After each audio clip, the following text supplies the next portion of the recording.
Vous aimez les histoires singulières ? Découvrez la série de podcasts Confidences particulières qui m'a mené à la rencontre des artisans et créateurs des maisons du groupe LVMH. Une collection de 13 épisodes à découvrir sur le site des Journées particulières.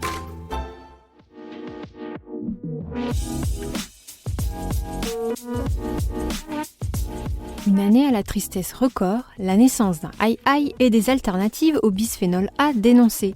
Bonjour à tous, voici votre concentré d'actualité scientifique pour ce 18 septembre. La différence entre l'homme des cavernes et nous, c'est le résultat de la science. Et ce n'est pas une opinion, c'est de la science. Notre monde n'est pas si moche. Des mineurs ont fait une découverte exceptionnelle au Canada. Ils ont mis au jour les restes d'un jeune loup vieux de plus de 50 000 ans. L'animal est non seulement complet, mais aussi parfaitement préservé. Il possède ainsi encore sa peau, sa fourrure et ses tissus musculaires. Une particularité rare dont les spécialistes espèrent profiter pour en apprendre plus sur le spécimen et l'époque à laquelle il a vécu. L'année 2017 vous a déprimé ? Vous n'êtes pas seul. Selon une vaste étude menée sur plus de 150 000 personnes à travers le monde, 2017 s'est révélée être l'année la plus misérable et triste depuis une décennie. Les chercheurs ont en effet enregistré un pic des émotions négatives, telles que le stress, l'inquiétude, la tristesse ou encore la douleur physique. Des résultats inédits depuis le démarrage de l'étude en 2005. Connaissez-vous le aïe-aïe ? Ce petit primate originaire de Madagascar n'est pas réputé pour sa grande beauté. Pourtant, un bébé de cette espèce a presque réussi à ravir le cœur des internautes. Nommé Tonks, le petit est né aux hôtes de Denver, aux États-Unis, le 8 août dernier. Malgré ses poils éparses, ses doigts griffus et ses yeux exorbités, les photos de Tonks ont réussi à faire le tour de la toile. La solution contre le bisphénol A est loin d'être trouvée. Les alternatives actuellement utilisées pour remplacer cette substance controversée pourraient en effet être aussi dangereuses qu'elle. C'est ce qu'affirment des chercheurs dans une nouvelle étude. Ils ont constaté que des souris exposées à des alternatives comme le BPS montraient des dysfonctionnements au niveau du système reproducteur, similaires à ceux causés par le BPA.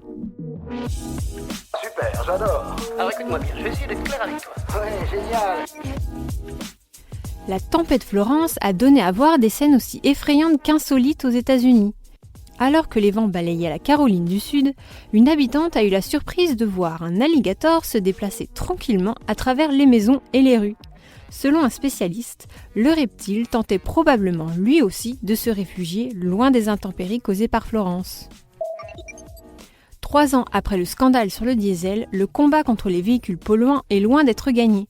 Selon l'ONG Transport et Environnement, près de 43 millions de voitures diesel circuleraient encore dans l'Union européenne. Et c'est la France qui détiendrait la tête avec 8,741 millions de véhicules devant l'Allemagne et le Royaume-Uni, d'après les résultats révélés par Le Monde. Bonne nouvelle pour les rhinocéros blancs. Une petite femelle prénommée Lima est récemment née à la réserve africaine de Sijan, dans le sud de la France. C'est la première naissance d'un rhinocéros blanc à Sijan depuis 2012. Un événement important pour cette espèce aujourd'hui en danger d'extinction et décimée par le braconnage. Les vertus de l'aspirine ne seraient pas aussi étendues qu'on ne le croit.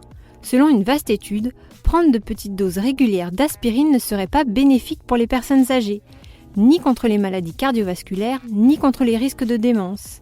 A l'inverse, le médicament pourrait accroître les risques de saignement dans le système digestif et le cerveau. Et voilà, c'est tout pour aujourd'hui. On vous souhaite une bonne journée et on vous dit à demain pour de nouvelles actualités scientifiques.